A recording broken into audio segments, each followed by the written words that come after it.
queridas madres, queridas hermanas, miembros de institutos de vida secular, almas consagradas a Dios en forma privada. Una palabra antes de comenzar ya nuestro tema hermoso, la encíclica Sacra Virginitas. Una palabra con respecto a un par de comentarios que dejaron en el video anterior, sobre todo cuando tocamos los temas de los requisitos que la Iglesia, siguiendo el mandato del Señor, ha puesto para la elección de los candidatos a las órdenes sagradas en toda la escala jerárquica. No hacemos más que repetir los documentos, tanto en este canal Santa Alianza como en el otro que tenemos ya dedicado a los fieles en general, el canal Maranata. En ambos canales hacemos siempre lo mismo, comentar documentos. No traemos nada de que sea de propia cosecha.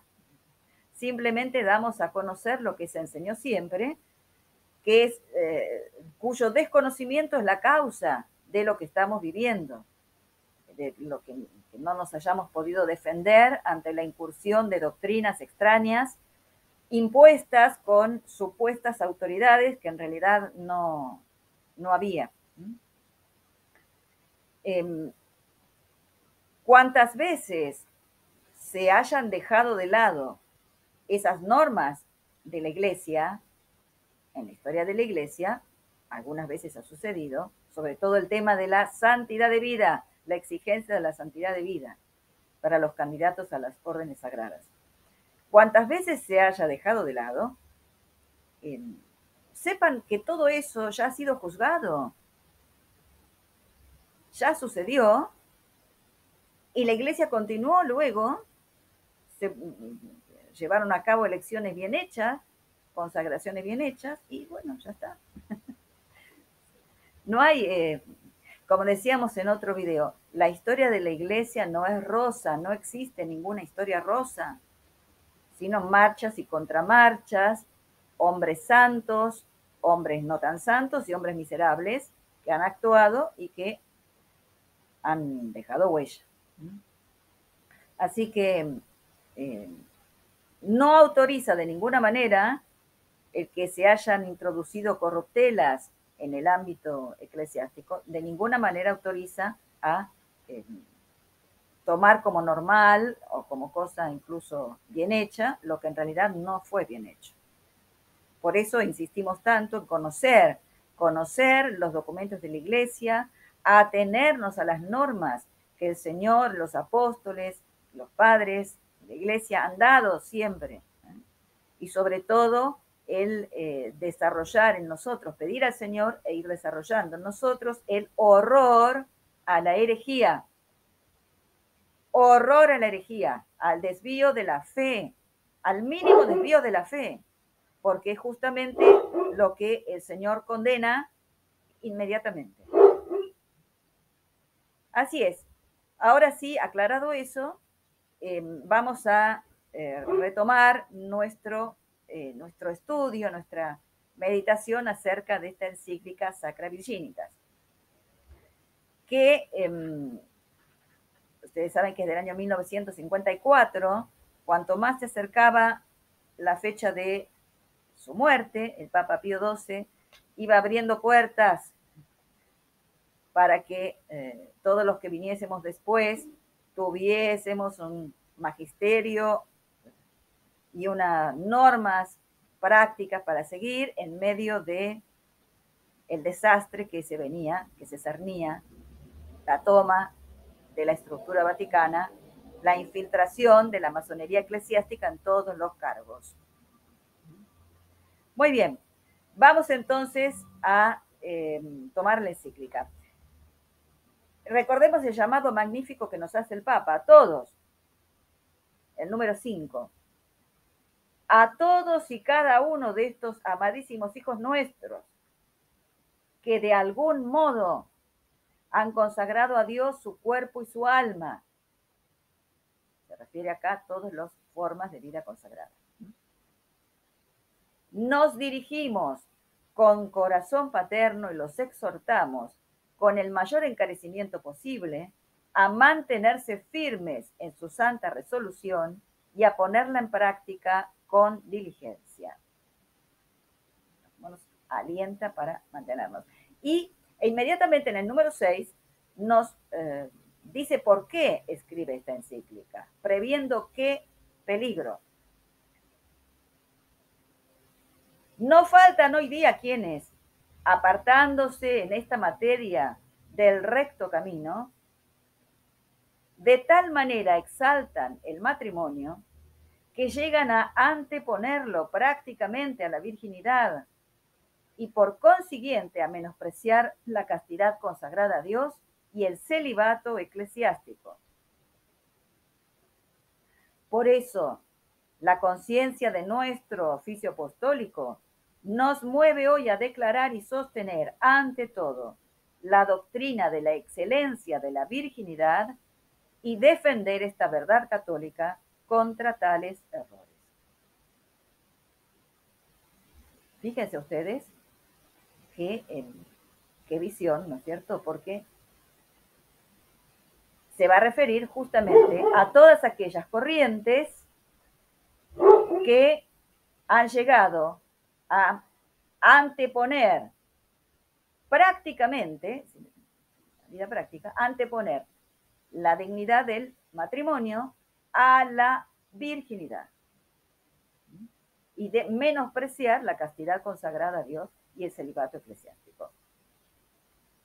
Fíjense, quería hacer una referencia aquí a otro modo de realizar esto.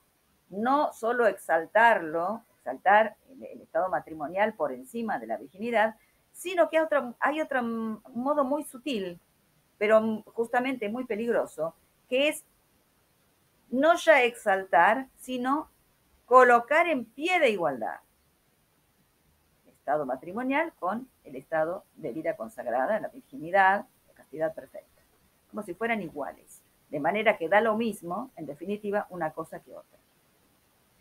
Esto, queridas hermanas, tenemos que tenerlo muy clarito porque lamentablemente es lo que se ha extendido también. Es la vieja herejía de Joviniano. Joviniano, monje hereje de fines del siglo IV, contra el cual alzó su lanza San Jerónimo, el gran San Jerónimo. En el libro Contra Joviniano, el libro primero, nos va a explicar los cuatro puntos claves de esta doctrina que esparcía Joviniano y que revolucionó Roma y alrededores. Causó un daño tremendo, incluso que muchas almas consagradas dejaran el estado de consagración. Porque claro, él las convencía de que en realidad era lo mismo una forma u otra. Entonces, si surge algún problema en el estado que hemos elegido, no hay problema en cambiarlo. Fíjense cuáles eran los puntos que defendía Joviniano, que nos trae San Jerónimo estoy tomando de los tratados apologéticos, San Jerónimo, el libro Contra Joviniano, libro 1. Dice, punto 1, dice Joviniano que una vez que las vírgenes, viudas y casadas han sido purificadas por Cristo, se refiere al bautismo, si no se diferencian por otras obras, el mérito de todas ellas es el mismo. ¿Sí? Equipara todos los estados, el mismo mérito. Segundo, Joviniano dice que aquellos que con toda su fe renacieron en el bautismo no pueden ser pervertidos por el diablo. Están ya santificados y defendidos. En tercer lugar, propone que no hay diferencia alguna entre la abstinencia de alimento y su consumición, cuando ésta es acompañada de una acción de gracias. Fíjense cómo rebaja también la importancia la santidad también del ayuno. Da lo mismo que coman o que no coman, con tal de que si comen, hagan una acción de gracias. Y en cuarto lugar, dice que hay una recompensa en el reino de los cielos para todos aquellos que hayan cumplido las promesas formuladas en el bautismo. Es la misma recompensa. No hay distinciones en los estados de los cristianos. Esto es una gran herejía que causó un revuelo inmediato y que fue condenada. Y la traigo a colación porque esto se ha extendido nuevamente. Estamos empapados de estas ideas heréticas de Joviniano. A tal punto que aparece este grave error, esta herejía de equiparar un estado con otro, un estado matrimonial, con el estado de virginidad, castidad consagrada. Él aparece equiparado incluso, fíjense ustedes, en Familiaris Consortio de Juan Pablo II y en las catequesis que había dado entre 1979 y 1984. ¿Por qué? Porque Wojtyla, Juan Pablo II, habla clarísimamente de una complementariedad de estas dos formas de vida cristiana. Son complementarios. Dice, uno y otro son dos modos de expresar y vivir el único misterio de la alianza de Dios con su pueblo. Y esto lo repite varias veces. Aunque es justo decirlo que a pesar de decir esto, líneas más abajo intenta, como puede, resaltar el valor de la virginidad consagrada y del celibato sacerdotal. Pero el principio está mal puesto, ¿eh? Porque coloca estas dos formas de vida cristiana como complementarios. Dos modos de vivir un único misterio. No, eso no es así. Ya lo veremos a lo largo de la encíclica. Por eso digo, atención con estos errores graves. No se trata solo de exaltar por encima de la virginidad, sino de poner en un mismo plano de igualdad lo que no es igual.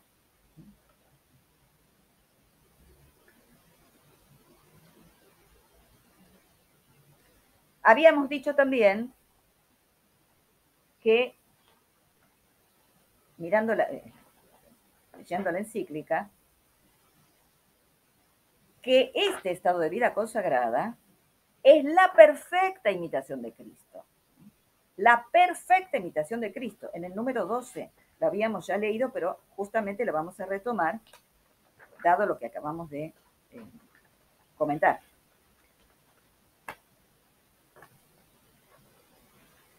Virginal imitación del Maestro. Y acá nos recordaba, nos ponía en contexto apocalíptico, Apocalipsis 14, donde dice, ve San Juan, aquellos que no se mancillaron con mujeres porque son vírgenes, siguen al Cordero donde quiera que va. Y nos recordaba San Agustín, seguid al Cordero porque es también virginal la carne del Cordero. Con razón lo seguís donde quiera que va, con la virginidad de vuestro corazón y de vuestra carne. Pues, ¿qué significa seguir sino imitar? ¿Ven? San Buenaventura decía, para conformarse con su esposo Jesucristo, al cual hace asemejarse la virginidad. Esta es la razón por la cual abrazamos este estado de vida. A su encendido amor a Cristo no podía bastar la unión de afecto, que es la que tienen todos los cristianos, debían tener todos los cristianos, todos los estados de vida. pero acá no alcanza. A su encendido amor a Cristo no podía bastar la unión de afecto. Era de todo punto necesario que este amor se echase también de ver en la imitación de sus virtudes y de manera particular conformándose con su vida, que toda ella se empleó en el bien y la salvación del género humano. Si, pues, los sacerdotes, si los religiosos, si en una palabra, todos los que de alguna manera se han consagrado al servicio divino, guardan castidad perfecta, es en definitiva porque su divino maestro fue virgen hasta el fin de su vida. Y cita a San Fulgencio: este es el unigénito Hijo de Dios, Hijo unigénito también de la Virgen, único esposo de todas las vírgenes consagradas, fruto, gloria y premio de la santa virginidad, a quien la santa virginidad dio un cuerpo, con quien espiritualmente se une en desposorio la santa virginidad, de quien la santa virginidad recibe su fecundidad permaneciendo intacta, quien la adorna para que sea siempre hermosa, quien la corona para que reine en la gloria eternamente. Fíjense qué belleza. Hablando justamente de esta concepción sin concurso de varón, el Hijo de Dios. Este es el unigénito Hijo de Dios, Hijo unigénito también de la Virgen. Y luego, como hace referencia a la maternidad espiritual, paternidad espiritual, sacerdotes.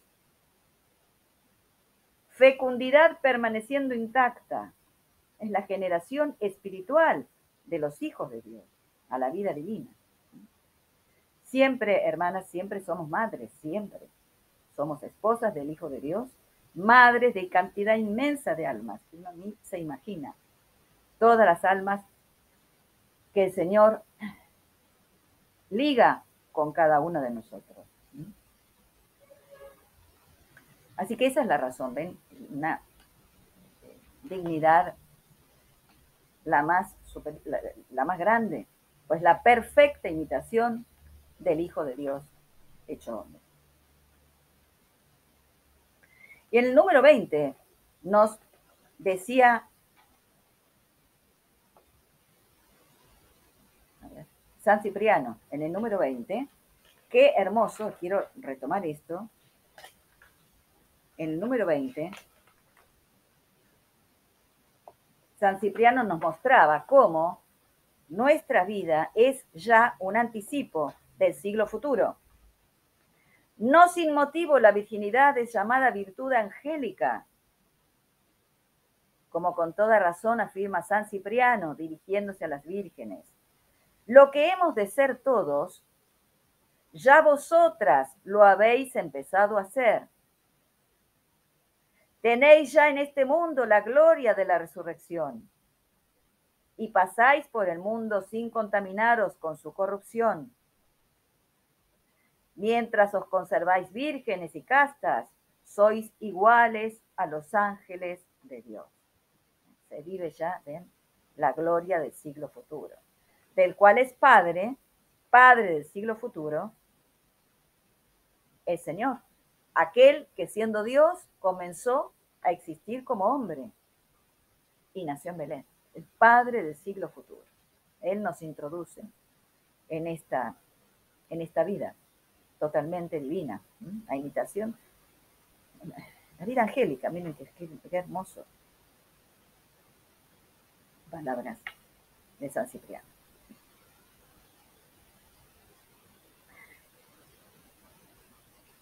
Recuerden también lo que habíamos mencionado de San Gregorio de Niza acerca de la virginidad, de la gloria de la virginidad, como la rectitud propia de la naturaleza divina. Así tan grande es, rectitud propia de la naturaleza divina. Frutos de esta castidad consagrada al Señor. Tenemos en el número 17 comienza a hablar de los frutos maravillosos de la perfecta castidad. Nombra varias, vamos a comentar hoy solamente algunas, luego seguimos. Los frutos manifiestan más aún su excelencia. ¿Cuáles son estos frutos? Vamos a mencionarlas: las obras de apostolado, la caridad perfecta en oración y penitencia por el prójimo, el testimonio de fe por su santidad, el ejemplo atrayente de la virtud, la unión de Cristo con la Iglesia y su santidad.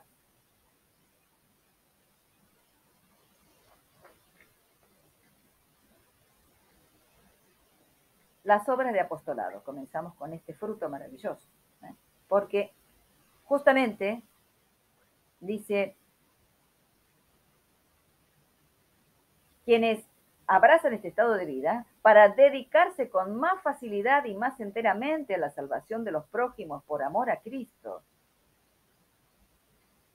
Innumerables obras se realizan. Los sacerdotes y religiosos, con ánimo generoso, acompañan y guían la vida de los hombres sin distinción de edad o condición. Y así, por ejemplo, apenas nace un niño, es acogido por unas manos virginales, sin que nada le falte a los cuidados que una madre pudiera prodigarle. Religiosas que se encargan en el ámbito del cuidado de la niñez o de la salud.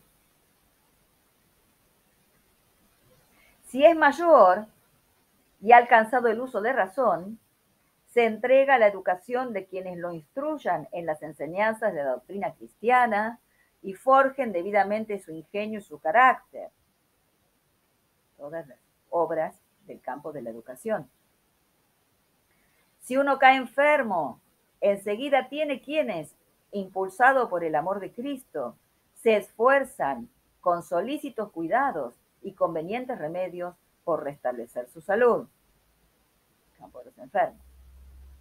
Si pierde a sus padres, si se ve abatido por la falta de bienes temporales o por miserias espirituales, o si es encarcelado, no le falta el consuelo ni el socorro, porque los ministros sagrados, los religiosos y las vírgenes consagradas lo miran compadecidos como a un miembro enfermo del cuerpo místico de Jesucristo, recordando las palabras de su divino Redentor: porque yo tuve hambre, me disteis de comer, tuve sed y me disteis de beber, era peregrino y me hospedasteis, etc. En todas las obras de misericordia, en las que uno puede,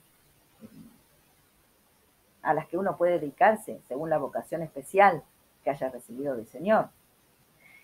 ¿Y qué diremos en alabanza de los heraldos de la palabra divina, misioneros, que lejos de su patria y soportando duros trabajos, convierten a la fe cristiana gran multitud de infieles? ¿Y qué decir de las sagradas esposas de Cristo que colaboran con ellos, prestándoles una ayuda valiosísima, las misioneras? A todos y cada uno de estos, gustosos, les repetimos aquellas palabras que escribimos en nuestra apostólica exhortación Menti Nostre. El sacerdote, por la ley del celibato, lejos de perder la prerrogativa de la paternidad, la aumenta inmensamente, como quiera que no engendra hijos para esta vida perecedera, sino para la que ha de durar eternamente. Esta es la verdadera paternidad y la maternidad, la que genera hijos para la vida para la vida permanente, la vida eterna, no para esta vida que perece.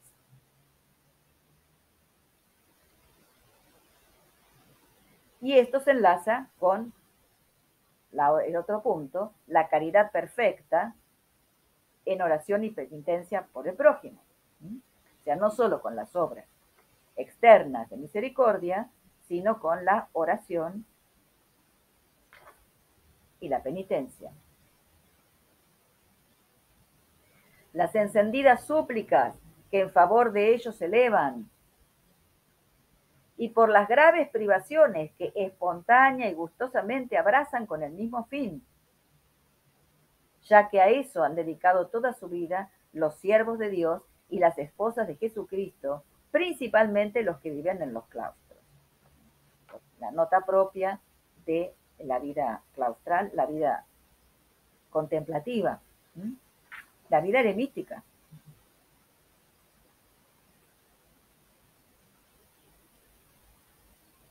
Muy bien, vamos a dejar por hoy acá, porque es muy precioso esto para nuestra consideración y meditación. Sobre todo, recuerden lo que decíamos al principio, eh, para hacer frente a los graves errores doctrinales que se han esparcido y en los cuales, lamentablemente, muchísimas de nosotras hemos crecido, hemos recibido, estamos en una sociedad completamente corrompida, enferma, y a esto se ha agregado en el campo natural, en el orden natural, y a esto se ha agregado la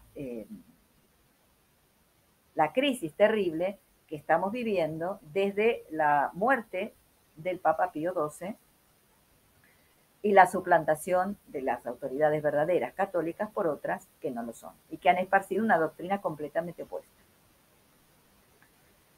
Así que, hermanas, adelante, con fortaleza, bajo el amparo de Nuestra Señora, sigamos al Cordero donde quiera que va. Las que se dedican a obras externas de apostolado, las obras de misericordia, háganlo nuevamente con más ahínco, renueven ese fervor con el cual las abrazaron al principio. Las que hacen una vida más contemplativa, sea de claustro total o vida monástica sin tener el claustro, no importa. O las que viven en sus casas, las que se han consagrado a Dios en forma privada. Renovemos todas nuestra entrega al Señor por manos de María Santísima, pensando que todo es para la mayor gloria de Dios y para la salvación de tantas almas que el Señor misteriosamente vincula con todas nosotras. Seguimos en el próximo video, Dios mediante. En el nombre del Padre, y del Hijo, y del Espíritu Santo.